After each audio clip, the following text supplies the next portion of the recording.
Hello, this is Adam with DreamMade Productions. This video is made possible by the very kind donations of viewers like you. Thank you.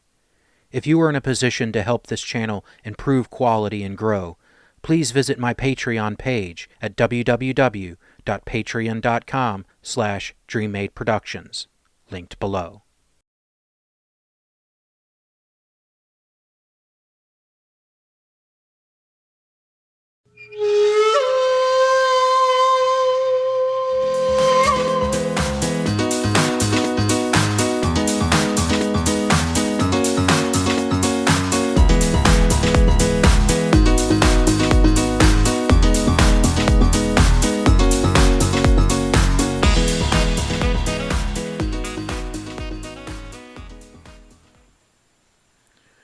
Have you ever had a truly bad day, or week, month, year, lifetime?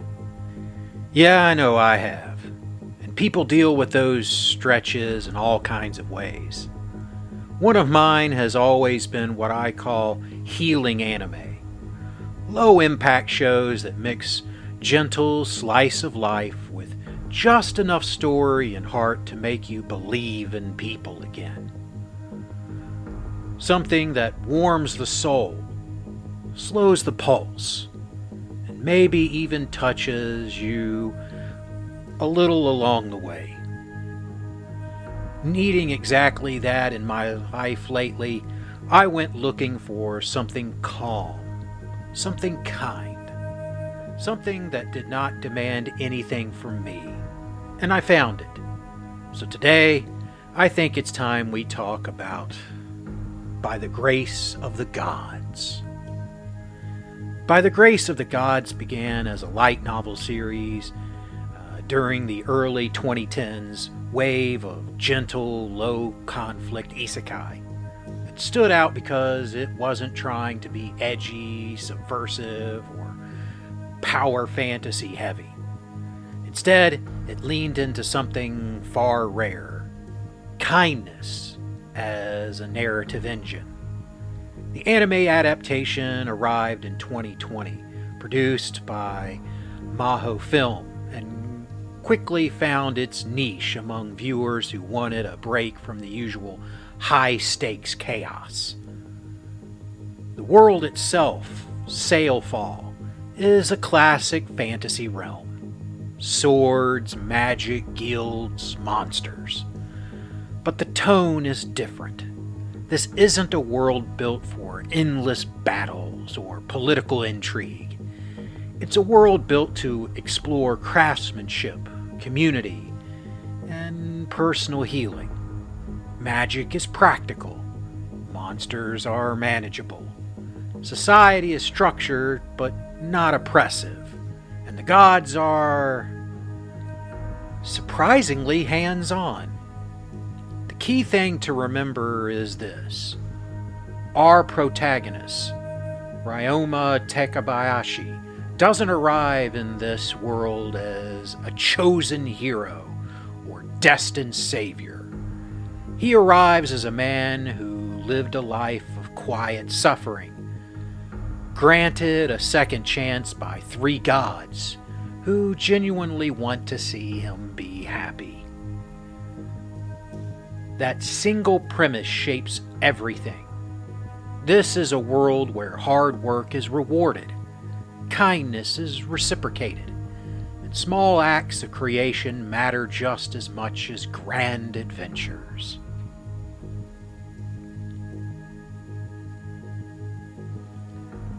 The story builds itself on cooperation and character interactions. There is conflict. There wouldn't be much of a story without it. But there's no real villain, no grand antagonist lurking in the shadows. Just problems to be solved. And Ryoma using the knowledge from his previous life and the magical resources of this one to solve them, with help from the friends he makes along the way.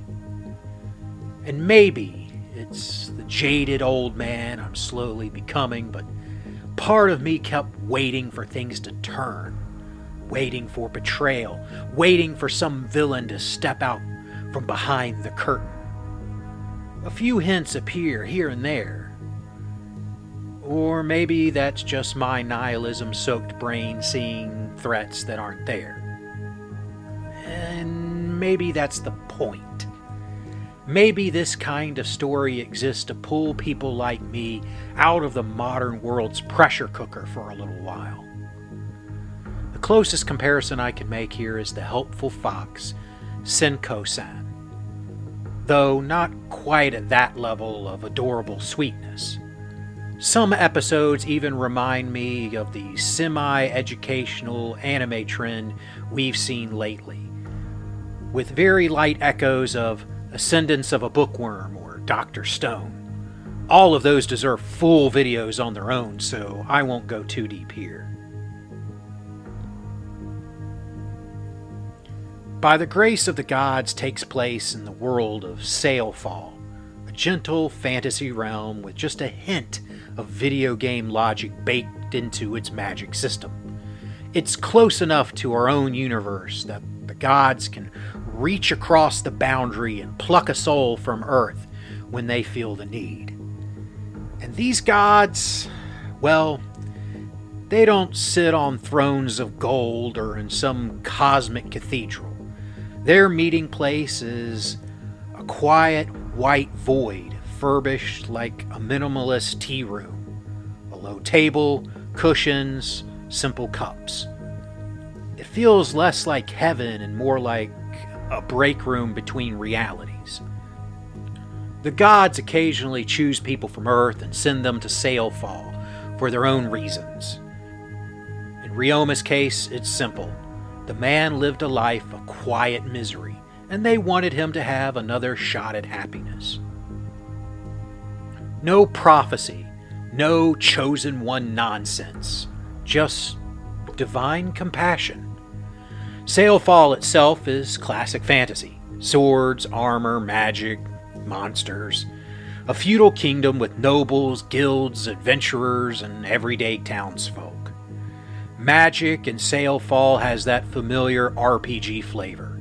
Spells with names, effects you can picture, and rules that make sense to anyone who's ever touched a controller or rolled a d20. It's not deep lore magic, and it's not meant to be. It's shorthand.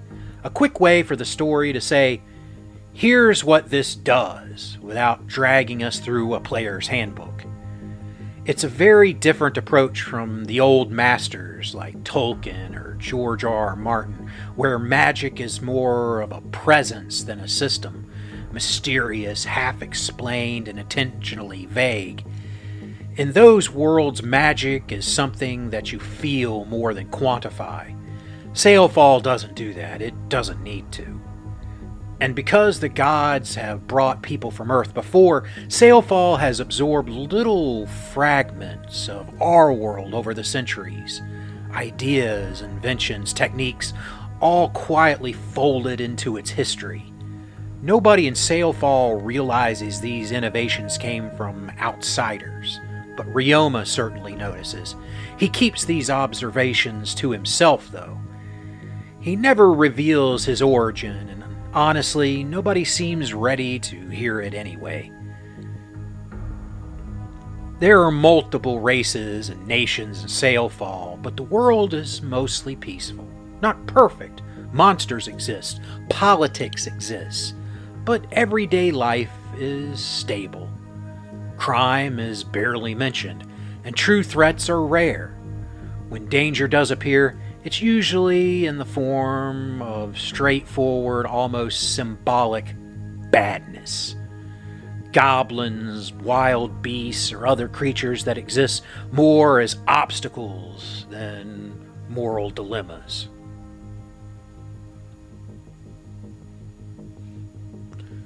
I can say with full confidence that By the Grace of the Gods has a lot of characters.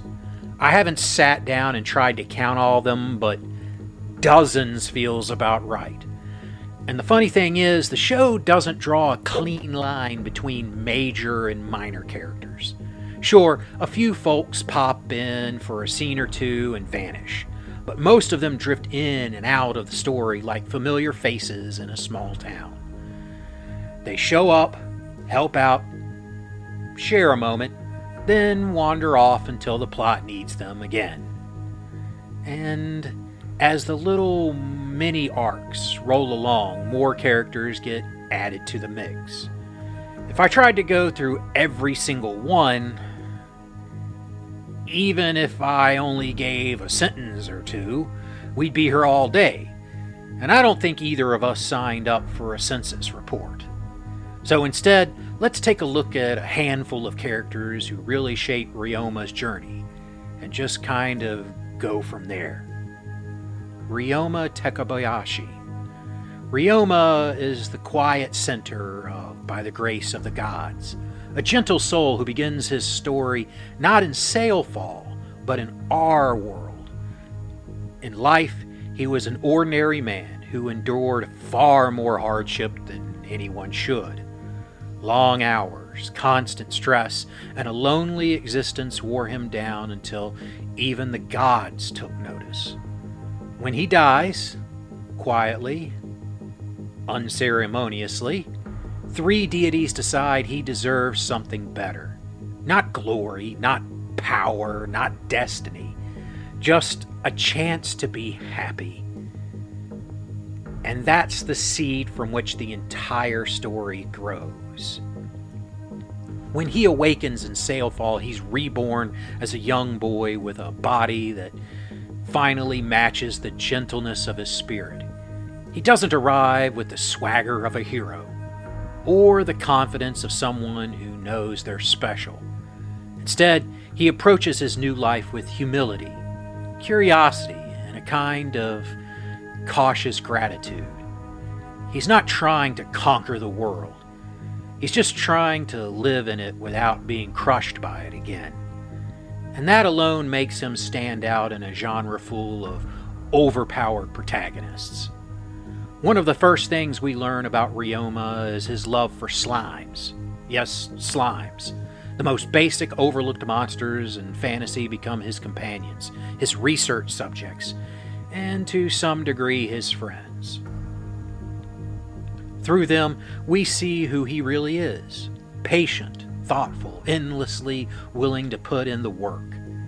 He trains them, he studies them, he treats them with a level of respect most people reserve for pets or close friends. It's a small detail, but one I noticed.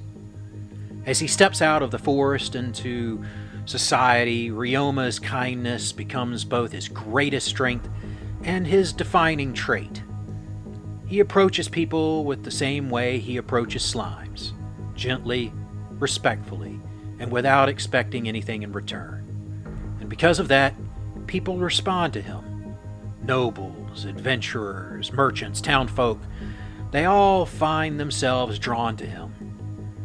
He didn't chase relationships, but they form around him naturally, like a community, gathering around a warm hearth. Despite his gentle nature, Ryoma isn't naive.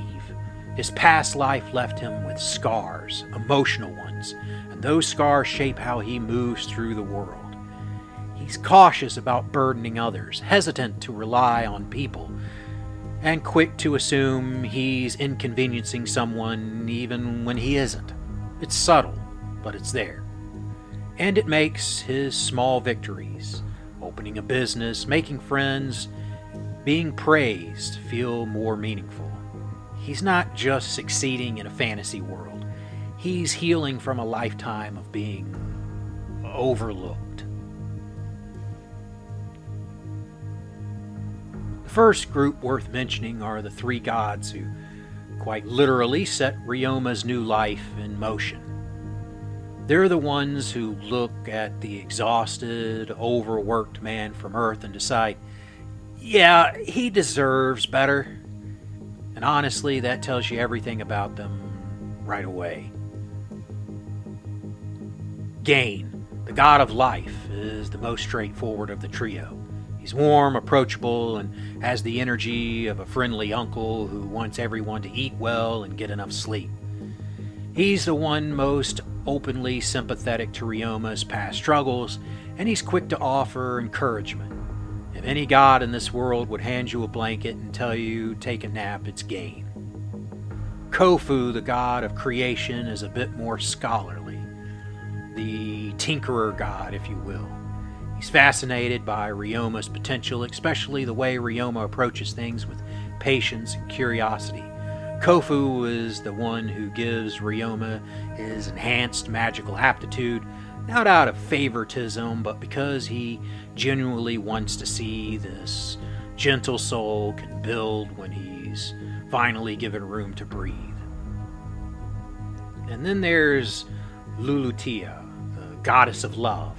She's the emotional heart of the trio, the one who reacts the strongest to Ryoma's loneliness, thankless life on Earth. She's compassionate to a fault, almost motherly, and she's the one who insists that Ryoma deserves not just a second chance, but a good one. Her presence softens the whole divine council. She's the reminder that kindness is a form of power, too. Together, these three aren't distant, untouchable deities. They're more like a small committee of well-meaning cosmic neighbors who genuinely want Ryoma to succeed. They check in on him, nudge things along the way when needed, and cheer him on from their little white void tea room. They don't drive the story, but they set the tone. This is a world where compassion matters and where the gods want you to have a better day. Early in the story, Ryoma meets the Jamil family, the ducal house that governs the region. They're wealthy, magically talented, politically influential. But more importantly, they're good people. The Jamils become the primary driving force for the first leg of the story, guiding Ryoma out of the forest and into the wider world. Reinhardt Jamil is the first noble Ryoma really meets, and he immediately breaks the stereotype of the stiff, aloof aristocrat. He's approachable, warm, and genuinely curious about this polite boy living alone in the woods. Reinhardt treats Ryoma with respect from the start, not because of status, but because he recognizes a good heart when he sees one. He becomes one of Ryoma's earliest supporters, offering guidance and opportunities without even trying to control him. Reidenbach Jamil. Reinhardt's father carries himself with the easy confidence of a retired adventurer who's seen enough of the world to appreciate the simple things. He has that grandfatherly energy, big laugh, big presence, even bigger heart. Reidenbach takes to Ryoma almost instantly, treating him less like a stranger and more like a grandson he didn't know he had. His approval gives Ryoma a sense of belonging he hasn't felt in a long time. Elise Jamil is Reidenhardt's wife and is the quiet anchor of the family. She's gentle, composed, and endlessly patient. Elise is one of the first people to notice the emotional weight Ryoma still carries from his past life. She responds with kindness rather than pity. She doesn't push him, doesn't pry. She simply offers a safe, steady presence that helps him ease into the wider world. The Jamil family travels with a small group of loyal guards, disciplined, respectful, and surprisingly gentle when dealing with Ryoma. They treat him like a capable young adventurer rather than a burden, reinforcing the idea that this noble house surrounds itself with good people. Their butler is calm, soft-spoken, and effortlessly competent. He treats Ryoma with the same respect he gives the nobles, quietly signaling that the boy is someone worth taking seriously. The household maids are warm and welcoming from the moment they meet him. They fuss over him a little, the way aunties do, but never in a way that makes him uncomfortable. Their presence adds to the sense that the Jamil household is genuinely a good place, built on kindness rather than status. Eliara Jamil is the daughter of the Jamil family, the first person around Ryoma's age who truly becomes part of his life. She's introduced as a noble girl with good manners and a gentle heart, but she's not fragile or sheltered the way you might expect. Eliara has a spark to her, a curiosity about the world and a determination to grow stronger, both magically and personally. When she meets Ryoma, she doesn't see a strange boy from the woods. She sees someone kind, capable, and worth getting to know. What makes Eliara stand out is how naturally her friendship with Ryoma forms. There's no forced drama, no awkward misunderstandings, no tsundere lightning bolt from the sky. She's simply a good kid who enjoys spending time with him. They bond over magic, over training, over the simple joy of having someone their own age to talk to. For Ryoma, who spent most of his previous life isolated and overworked, Eliara is one of the first people who treats him like a peer rather than a project. Despite being a noble, Eliara never acts superior. She's polite, thoughtful, and genuinely supportive of Ryoma's interests, even the slime-related ones that most people would laugh off. She encourages him, listens to him, and includes him in her world without hesitation, and in return, Ryoma helps her grow, offering guidance and encouragement in a way that feels natural and unforced. Their friendship becomes one of the emotional anchors of the early story. There's also a quiet hint, just a hint, that their bond could become something more someday. The show never pushes it, never turns it into a romance subplot. But the potential is there in the background. It's the kind of gentle, slow burn possibility that fits the tone of the series.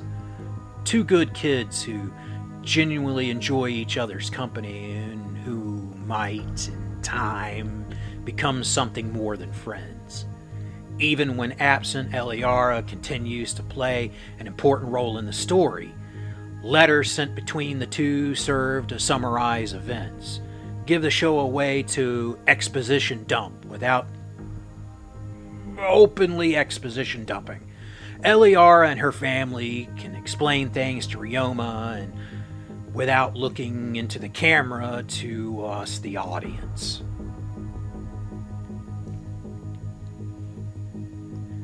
The Adventurers Guild is one of the first big groups Ryoma becomes part of, and it's a lively mix of personalities. You've got the guild master, a solid, dependable type who keeps the whole place running and treats Ryoma with the same respect he gives the veterans. Then there's the receptionists at the front desk, the ones who post the jobs and handle the paperwork. They're friendly, patient, and always seem pleasantly surprised that the polite kid with slimes keeps turning in clean, efficient work. There is a lot of pure background types, but a few get reoccurring minor roles. You'll also see a handful of specialists. Samurai and the educated mage make several appearances throughout the show. There is also a cadre of beastkin girls. A tiger girl fighter, a rabbit girl healer, shaman, or such. A few others that appear a little more than the pure background characters.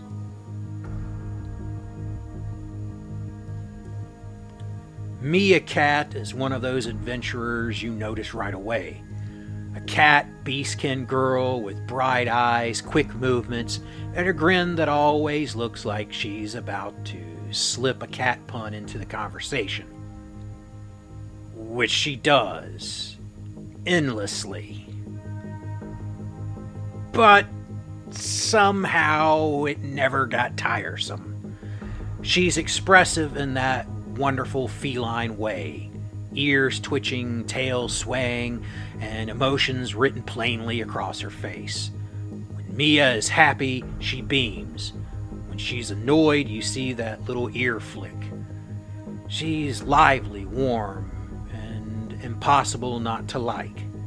Her speech is full of those playful "nya" sounds and cat-themed word choices, but she never leans on them as a gimmick. It's just who she is, a natural part of her personality that gives her dialogue a fun rhythm. She talks the way she moves, quick, light, and full of energy. As an adventurer, Mia's abilities match her heritage. She's fast on her feet, sharp-eared, and has a sense of smell that borders on supernatural. Her reflexes are pure cat, quick bursts of motion, sudden pivots, and a knack for slipping out of danger before most people even register a threat. She's also got a few offensive spells in her toolkit, enough to hold her own without ever needing to posture or brag about it. And she's tougher than she looks, with a surprising strong resistance to illness and bad environments. She is the closest thing to a fan service character in this show, but is limited to her midriff showing and being quick to hug Ryoma. I took this as a bit of fantasy wish fulfillment, but your mileage may vary. Mia's exact relationship with Ryoma is left somewhat open. The show hints that she too may be a future love interest, but also hints that she may currently be in a relationship, although never states as much. I have thoughts on this later.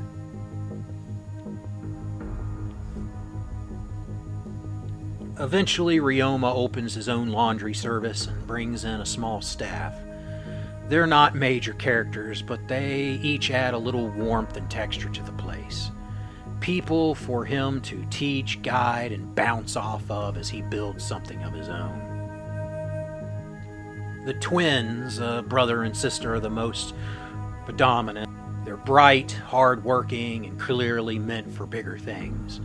Ryoma starts training them using ideas he picked up from his old world. Or rather, taking what works from our world while going to great pains to avoid the downsides pure capitalism can cause. The show goes out of its way to focus on the potential these two have as future leaders. There's the front room girl, a friendly farm village kid who handles customers with an easy smile. She brings that small town warmth to the counter, polite, earnest, and always ready to help. She's the kind person who makes a business feel welcoming the moment you walk in. Ryoma also hires a full-time cook, a practical, big sisterly woman who keeps everyone fed. She's not flashy, but she's dependable, the sort of person who can run a kitchen with one hand while scolding someone for skipping breakfast with the other. Her patience makes the shop feel less like a workplace and more like a little community. Finally, there are two foreigners, a father and daughter who come from a neighboring nation that recently fell to rebellion. Ryoma somehow almost instantly identifies their true past lives as government assassins forced out by the overthrow. He weaves this into his decision to hire them, and I get where the kid is coming from. It's a risky but potentially very smart play. If you wanted to improve security, soliciting the advice from professionals specifically trained to find flaws in such systems is not a bad way to start. Against advice, Ryoma hires them despite their background, and they repay that trust with loyalty and hard work. They're outsiders, just as we, the audience, are outsiders, but they fit into the shop in their own understated way.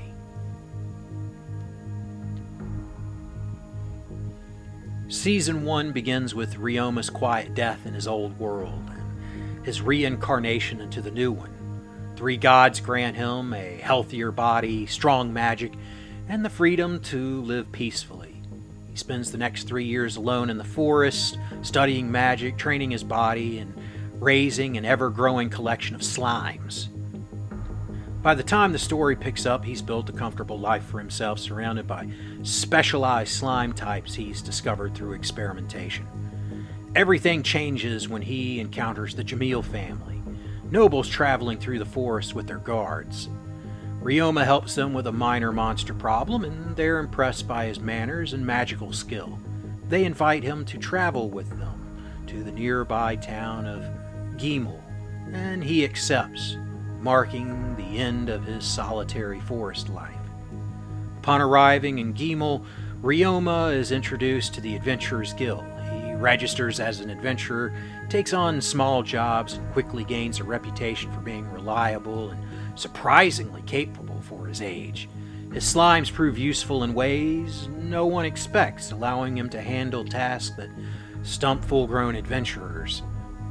Ryoma spends this early stretch of the season training with Eliara, the Jamil family's daughter, and learning more about combat and magic. He also participates in a large-scale monster cleanup operation of an abandoned mine. His slimes help with scouting, cleaning, and combat support, earning him respect from the guild and its townspeople. After the mine incident, Ryoma decides to build something of his own. With encouragement from the Jamil family and help from a merchant named Serge, he opens a laundry service powered by his cleaning slimes. The business becomes an instant success, and Ryoma quickly hires staff to keep up with demand. His team includes a hard-working pair of twins, a friendly front-room girl from a farming village, and a dependable cook who keeps everyone fed, the father-daughter pair with the complicated past.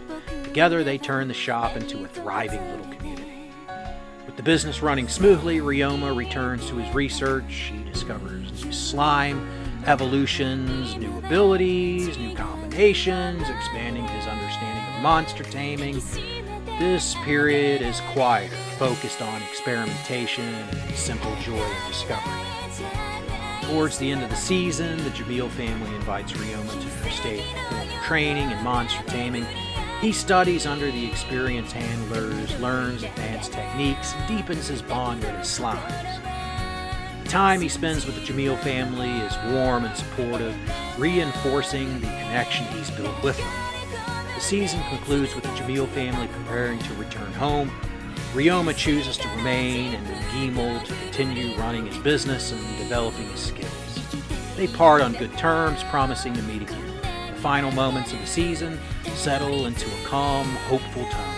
Ryoma standing on his own, surrounded by friends, work, and the quiet satisfaction of life finally going right.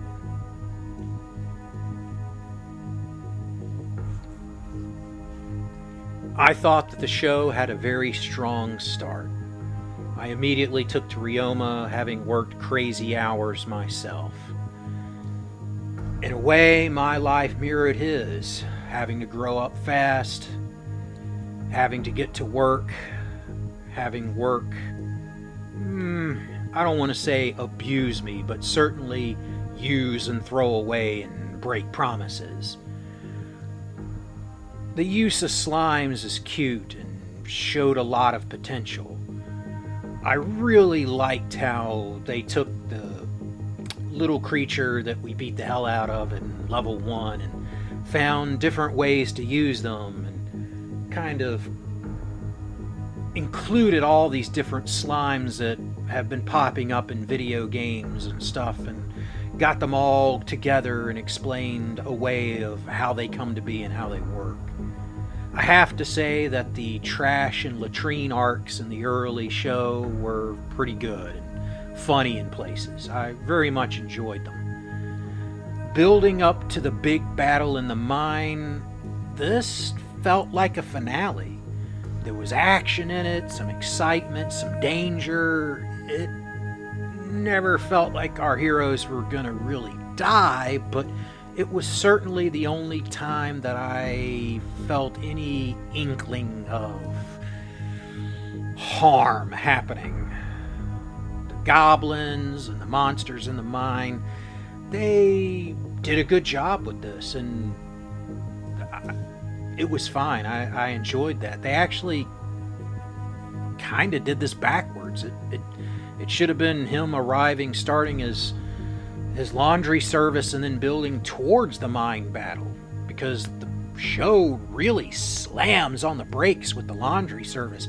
Any danger quickly goes away, and it goes back to really just talking to people, solving a few problems along the way, showing that Ryoma is able to take his magic and kind of apply his real our world knowledge with some of it and do remarkable things with it. Just, I don't know. It left me building up to excitement and then stopping the excitement. But then again, this is a low impact show, so maybe that was part of the point. Season 1 also threw a lot of hints that it didn't follow up on. I made me excited for Season 2. The slimes can sometimes be funny. I enjoyed them. They were doing stuff in the background or having little comedic moments here and there. Not to the degree of Penguin Drum with the penguins doing crazy stuff in the background all the time. It was more little things, but it was funny to see them doing stuff in the background sometimes, or having little moments of them being cute. Mia Cat was someone I enjoyed a lot. Now, part of that is me. I have a thing for cat girls. I love cat girls. And she was a great character. I liked how she was over the top a lot, happy, expressive, and her cat puns. Oh, Mia's cat puns. Now, I played Cat Quest for PS4, and that started off much the same way. Smirked at the cat and dog puns, enjoyed them, but after about an hour of almost constant cat and dog puns, I was finished. It just annoyed me from that point in the game on. Mia Cat's cat puns never really outstayed their welcome. She would say stuff in her cat way, and despite myself, I always brought a smile to my face. I very much enjoyed Mia Cat.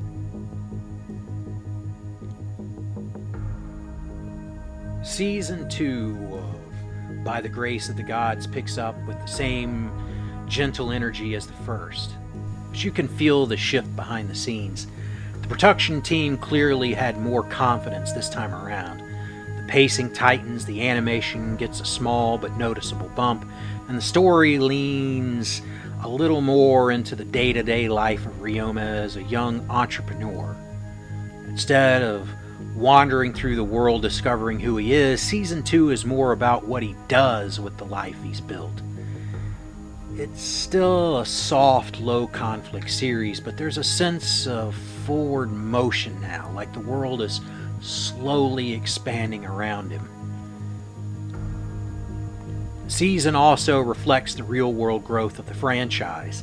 The light novels were further along by the time of Season 2 when it went into production, giving the anime more material to draw from and a clearer direction to follow. You can see that in how the arcs are structured, more focused, more grounded, and more connected to Ryoma's long-term goals. Season 1 was about healing and settling in. Season 2 is about stepping out, taking on new responsibilities, and watching the ripples of Ryoma's kindness spread through the people around him. Still the same cozy show, just a bit more purpose behind each episode. Just a word of warning here, I'm probably going to butcher the upcoming names. Myabi enters the story in Season 2 as one of the most memorable new additions. A fox beastkin girl, the daughter of Pyaro, head of the Cyanoji trading house. She's 12 years old, sharp-eyed, fox-eared, and carries herself with a lively confidence of someone raised in a bustling merchant family.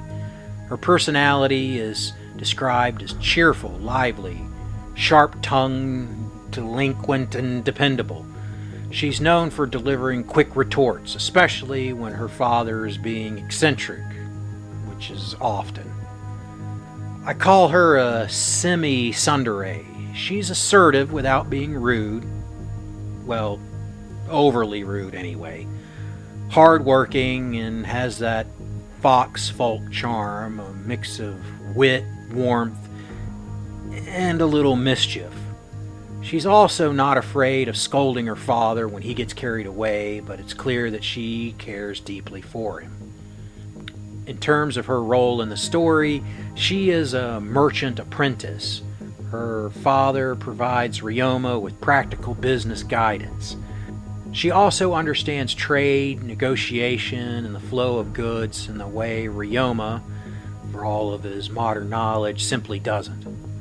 She also becomes part of the wider social circle connected to Ryoma when she later attends the Royal Capital Academy.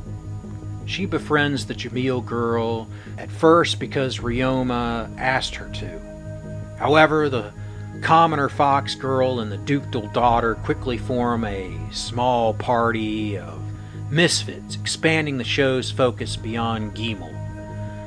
This positions her as a bridge between Ryoma's business life and the noble academy world Eliara inhabits.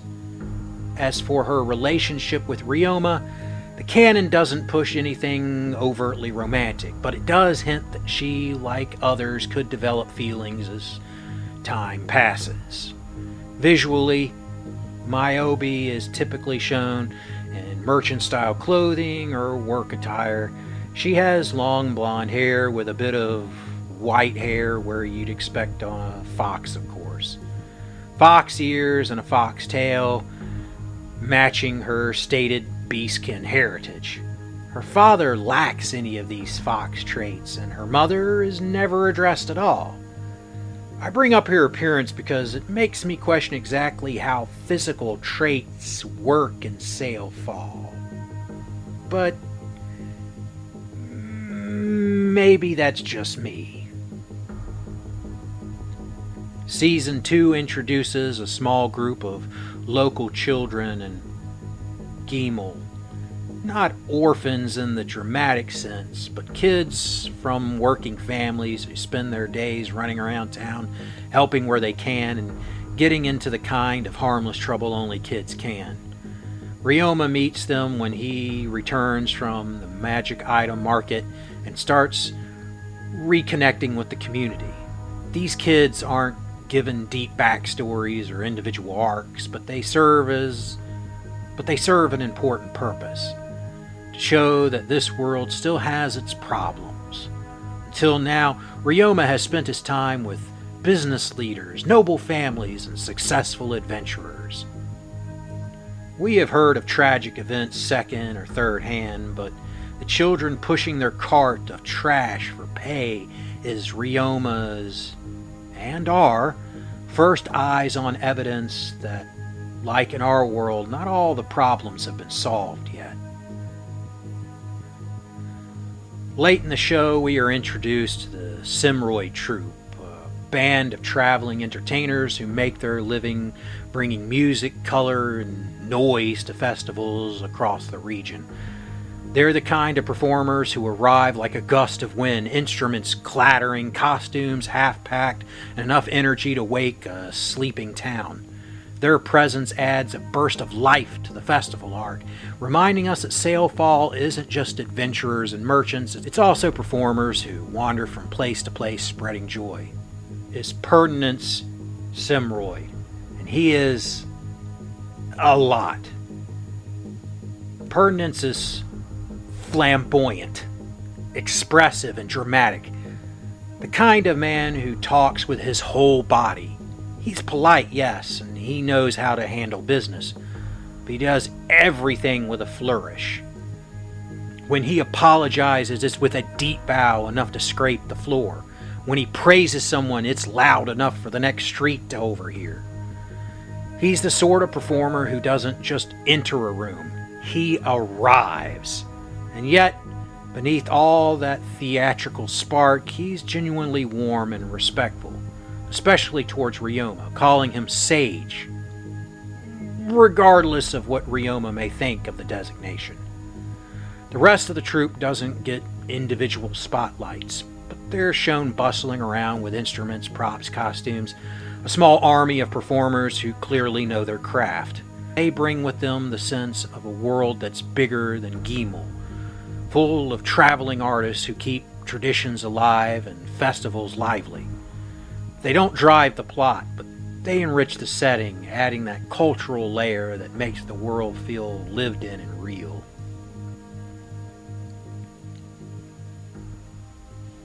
Season 2 opens with Ryoma settling deeper into his life in Gimel. His laundry business is running smoothly. His employees are growing more confident, and he's spending his free time experimenting with his new slime variants. The early episodes focus on his research, discovering new abilities, refining existing ones, and expanding the range of tasks his slimes can handle. Around this time, Ryoma receives a letter from Eliara, who is now studying at the Royal Capital Academy. Her letters become a reoccurring thread through the season, giving updates on her studies, her new friends, and her progress with magic. Their correspondence keeps their connection alive even as their paths diverge. And it sets the tone for the season's slower, more grounded pacing. With the business stable, Ryoma begins planning the opening of a second laundry shop. This expansion brings him into contact with Pirio, head of the Seonji Trading Company, and his daughter, who becomes one of the season's standout new characters. Together they help Ryoma navigate the merchant side of things, securing supplies, negotiating contracts, and preparing the new shop for operation. Ryoma hires additional staff, trains them, and ensures the new location can handle the growing demand for his services. Alongside his business responsibilities, Ryoma continues taking adventurer jobs. He makes plans to advance in the guild to one day return to the dangerous forest he lived in, but was escorted through in Season 1. During this period, he also meets a group of local street kids who earn small wages hauling trash and doing odd jobs. Their appearance adds a grounded look at everyday life in Gimel and shows Ryoma interacting with people outside the noble and merchant circles he's grown used to. As the season progresses, the town begins preparing for the Founding Festival, one of Gimel's biggest annual events.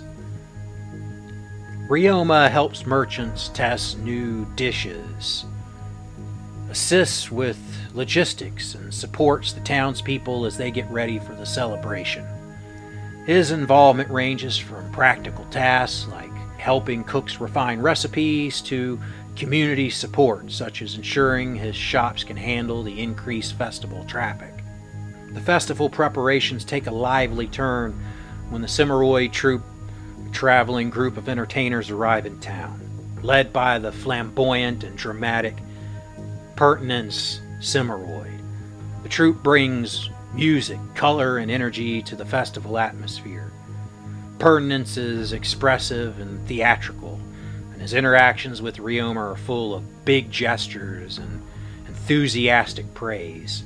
The troupe's arrival adds a cultural layer to the season, showing the artistic side of Sailfall and the performers who travel from town to town bringing joy to local festivals.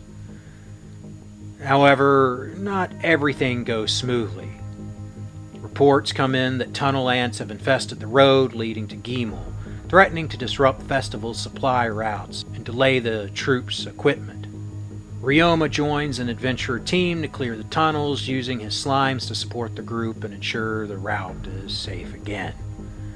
This job also brings him the chance to look after the local street kid he has befriended prior. Ryoma helps them just enough to complete their first real adventuring job, helping them learn the process.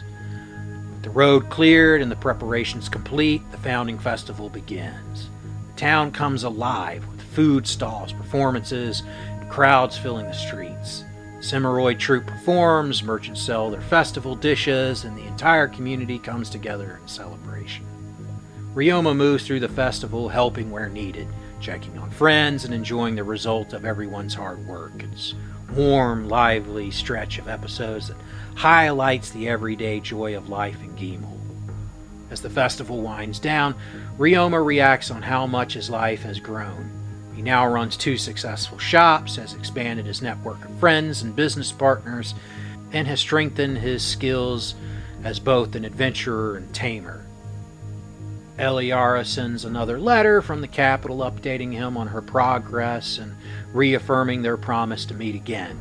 The season closes on a gentle, hopeful note. Ryoma returning to his routine, surrounded by a community that has become his home, ready for whatever adventures come next. Season 2 did not pick up at points like Season 1 did. It did introduce a lot of new characters, but most didn't stay around much. The street kids were in and out.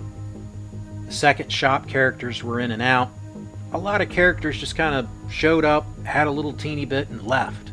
There were a few that kept showing up, the Fox Girl, but for the most part, there was not a lot added here. The unresolved threads from Season 1 weren't really addressed at all. Mostly I was looking forward to the assassin angle and their skills being used in other things. Unfair treatment of the Beastkin was hinted at several times, mentioned, but never really followed up on. The mine slowly running out of ore was talked about in Season 1, but there was never really a thing brought up about it. That was something of a sad thing for me. They began setting up seemingly important events. The return to the forest, the street kids getting in over their head trying to become adventurers, the new Adventurer Guild front girl needing to stand up for herself. There were only 2 nuns for this huge temple. Why? The appearance of more powerful monsters in the area. It felt like they were setting up for another arc. Then had to switch mid-production? I have no proof of this, but the anime feels like they got word there would be no Season 3. Partway through writing or something. Attention shifted away from introducing new characters and plot threads and seemingly giving all the characters a scene or two.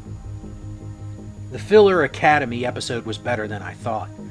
I inwardly groaned when it started, but by the end, I wanted a spin-off. The last action episodes were visually nice, but lacked any tension. Ryoma was supposed to be building himself up, but he was so powerful that even in the battle he was never in any danger. The battle in the mine in Season 1 had more excitement, even if it was less visually appealing. Then there was Meerkat. So, Meerkat was always overly excited to see Ryoma. She's a little grabby with him, and that's what led me to believe that she might be one of the upcoming love interests should the series continue. In this season, it hinted that she might be in a relationship with the samurai guy. They're living together, she cooks for him, they're seen together a lot, yet she's not handsy with him like she is with Ryoma. It was a weird thing. She wasn't in Season 2 very much, but when she was a burst of energy and continued on with her cat puns. I have to admit, every time I saw Mia, I smiled. I can say that I couldn't completely binge watch by the grace of the gods. Some episodes really grabbed me. Some scenes were almost perfect. Some episodes I was scrolling on my phone for a chunk of it. It was a mixed bag. But I think I should have broken the show up more. It might be more my fault than the show's in this case. For a show that seemed designed around healing, it had undertones that suggested a lot.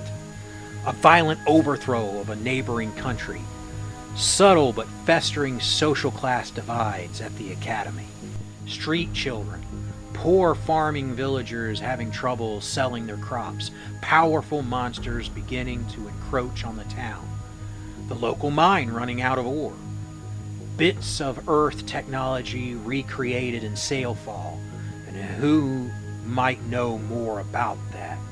Why there is only 2 nuns servicing this giant temple in town. I'm not sure how I feel about all that.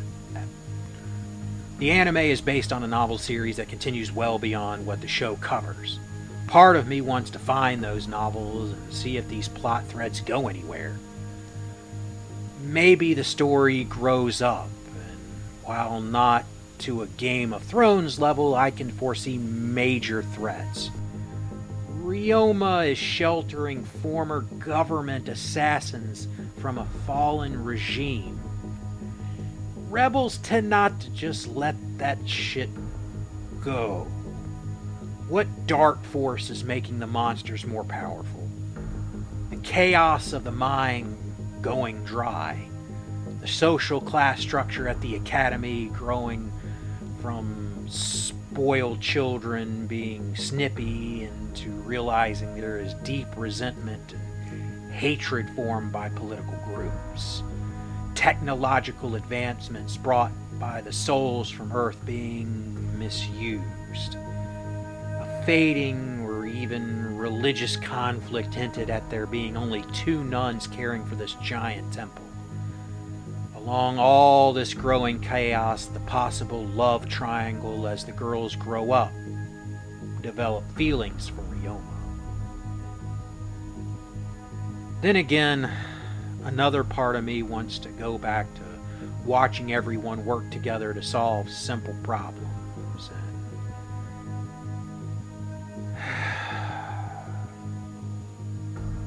And sure, enjoy Mia's cat puns. I will say that the voice actress delivering them did really well. I quickly got sick of the cat puns in Cat Quest, but I never stopped enjoying Mia's puns.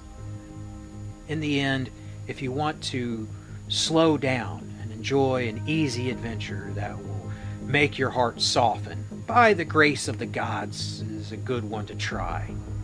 Now, I suggested in 1 or 2 episodes at a time, and just be prepared for all the excitement to be front-loaded.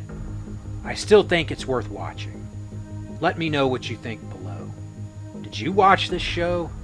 Did you read the novels? What anime do you suggest I follow this up with? And as always, I hope you enjoy the battle reps that are to come.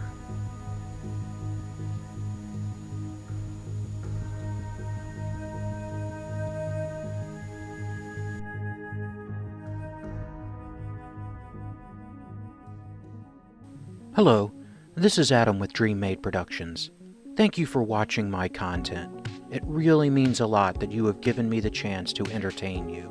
If you would like to support the channel, please visit my Patreon at patreon.com/DreamMadeProductions, linked below.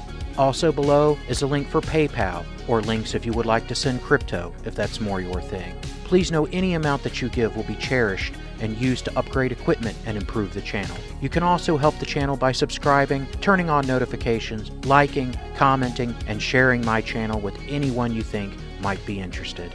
Thank you again for watching, and I hope you enjoy the battle reps that are to come. Eliara? Eliara. Damn, I watched this show dubbed and I still can't pronounce anything.